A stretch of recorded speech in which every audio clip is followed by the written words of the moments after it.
The Argonaut was a vessel well known in maritime circles, a reliable cargo ship with an experienced crew. Captain Calloway had sailed these waters for over 20 years, but even he had heard the stories, the warnings from older sailors who spoke of disappearing ships, strange magnetic anomalies, and the eerie stillness that sometimes consumed the Bermuda Triangle. But like many, he dismissed these tales as nothing more than superstition. That is, the one day the blisters appeared. It started with a single bulge on the side of the ship. Small at first, barely a bump in the hull that could have been chalked up to the wear and tear of a ship that had seen years of service. The crew thought little of it. The sea had a way of working its will on ships. Salt water worked its corrosive magic, leaving behind imperfections and minor issues. But then it started to grow. As the days passed, the bulge had stretched, pale and almost translucent, a smooth swelling, like some kind of hide stretched thin over something deep inside. It didn't look like damage anymore. It was some kind of unnatural growth. It glistened, almost like it was alive. For months, Captain Calloway had informed the sailors to not mess with the growth, warning he has been sailing these seas for decades and has never seen anything like it. And for months, that's how it stayed, just growing slightly bigger and changing colors by the day. But one day, as suspicions about what this anomaly could be grew, the first to reach out and touch it, a young man named Clark, he felt the ship's timbers shudder beneath his hand, a deep, unsettling tremor that seemed to resonate from within. "Did you feel that?" Clark asked, his voice climbing with unease as he pulled his hand back.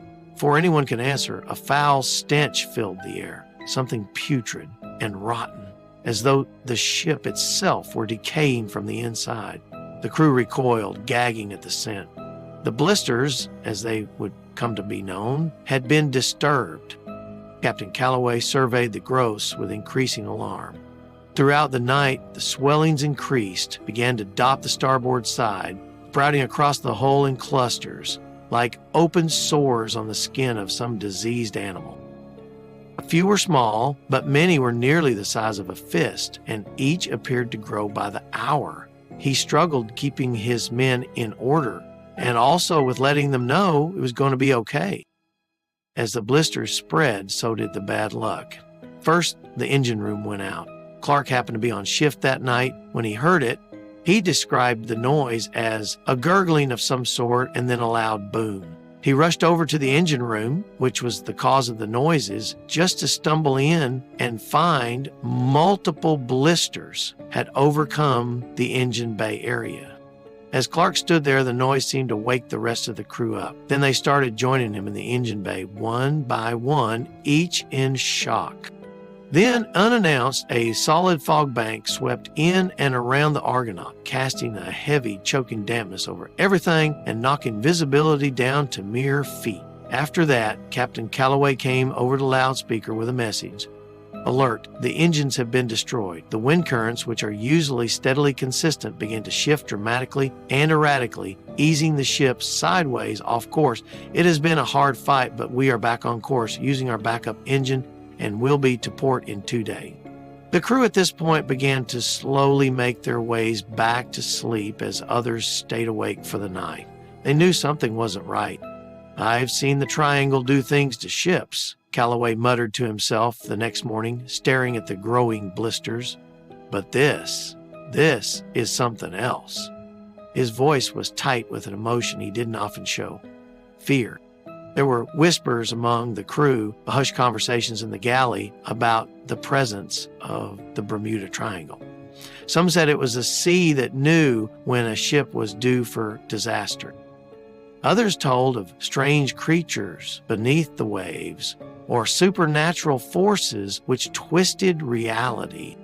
But no one had ever heard of the blisters. "I think we should head back," said First Mate Toole, a stout, no-nonsense man with a thick beard, "before this gets worse." Others on the boat agreed in a murmur. Calloway hesitated. Turning back would mean abandoning their cargo and inviting the wrath of the shipping company, but the growing unease gnawed at him. He had to make a choice. "Keep sailing," he ordered, a decision he would soon regret. Within hours, it got worse. The crew began to fall sick. at first with mild headaches, then fevers that sent them staggering to their quarters. By the fourth day, men were too weak to perform their duties. The constant nausea, the dizziness, the fainting, all of it seemed tied to the ship, as if the vessel itself was poisoning them from within. The accidents began shortly thereafter. It started with Cook Ben, a burly man who slipped in the galley and broke his leg. He claimed he felt someone push him. Then fisherman Dave, who fell from the crow's nest, his body crashing onto the deck with a sickening thud. Dave was one of the most looked upon members due to the fact that he caught most of the food for the crew. This killed the morale in the men. The accidents continued to pile up, and soon even the most experienced crew members couldn't avoid them. Something was pulling them toward disaster, something invisible but ever-present. But it was Lenny, a greenhorn who joined the Argonaut just a few months before, who would make the fateful decision, going against the strict orders given from the captain. As the crew gathered around the blisters on the side of the ship, trying to avoid the growing sensation of dread clinging to them, Lenny's curiosity got the better of him. "You can't just leave it," Lenny muttered, his voice a mix of fear and defiance. "We have to stop this." The older man warned him to do nothing, but Lenny turned a deaf ear to their warnings, fetching a hammer and chisel from the tool shed and approaching the biggest of the blisters near the starboard side. The others watched, helpless and possibly even curious, as he positioned the chisel and struck it with all his strength. There was first just the faint groan of wood and then the gradual squelch. The blister burst, a thick stream of dark fluid streaming from it, as though it had burst an ink sac. A foul stench now overpowering, the ship convulsed wildly. Just then, Captain Calloway ran out to the starboard, screaming, "No, what have you done?" A flash that split the sky blinded everyone for a moment. The winds howled, the temperature plummeted, and the sea around them darkened, churning as if something beneath the surface had been awakened. Lenny screamed, stumbling back from the blister as the inky black liquid raced across the deck and all over him. He tried to run, his feet slipping on the slick surface. He fell face first in the liquid and never stood back up. The crew rushed to his aid, but when they reached him, he was gone. His body had vanished without a trace, as though the black liquid had opened its mouth and swallowed him whole. The storm never came, but something worse had taken its place. The ship moved in weird directions, almost unnaturally. At one point, they were going straight backwards. The blisters multiplied. New ones sprouted, as though the ship were hemorrhaging them. The timbers creaked and groaned, bending in unnatural ways. Crew members begged and pleaded for Captain Calloway to sail off course and out of the triangle. But eventually, the winds whipped the ship off course and the ocean turned hostile, slinging the Argonaut violently with waves that seemed to rise from nowhere. The crew was torn between their mounting fear of the blisters and their desire to survive the storm. But even as they tried to abandon ship, the blisters wouldn't let them. The Argonaut limped through the Bermuda Triangle. Somehow Captain Calloway managed to get back on course. It was until they broke free from the fog's grip that half of the crew had already perished. Some due to the fever, others due to accidents that seemed to plague them, and a few just disappeared without trace. The day before they were scheduled to pull into port, most of the remaining crew had grown large blisters on themselves. The other members of the crew with no blisters were barely recognizable. The ship itself had become an abomination, its once pristine hull now covered with festering sores that seemed to pulse as if alive. The blisters hadn't gone away. They had only grown larger. Calloway knew they couldn't stay on this boat when they get to port. They must go far away from the ship. This ship was a goner, and they might even be too. Yet when First Mate Tull woke up, he immediately insisted on investigating the blisters further, now finally about to dock. Calloway gave in, too exhausted and curious himself to argue.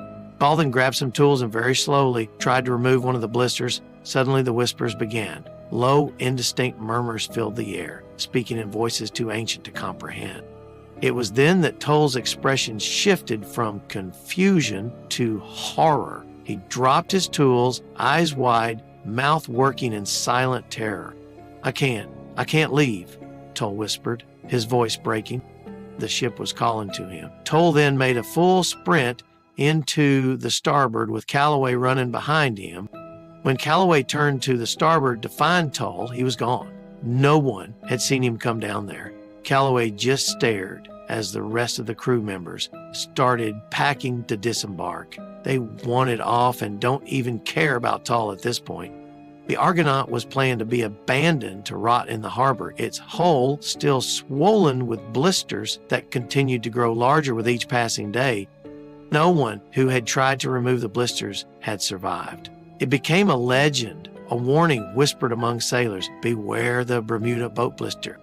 Those who had sailed through the triangle and survived found that the blisters followed them, growing larger with each passing day. As they grew, the more unlucky the indubial would become. Yet for some reason, they would shrink after a certain time and restart the growing process.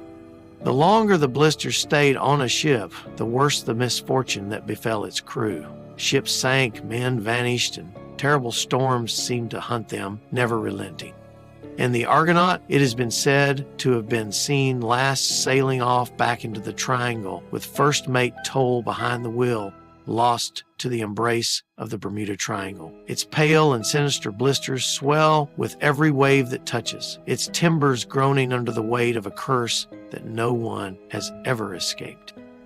To anyone who crosses the triangle, the warning is as good as clear. Once the Bermuda Blister finds your ship, it will haunt you forever. And if you ever hear the whispers from the depths of the sea, well, then it's already too late.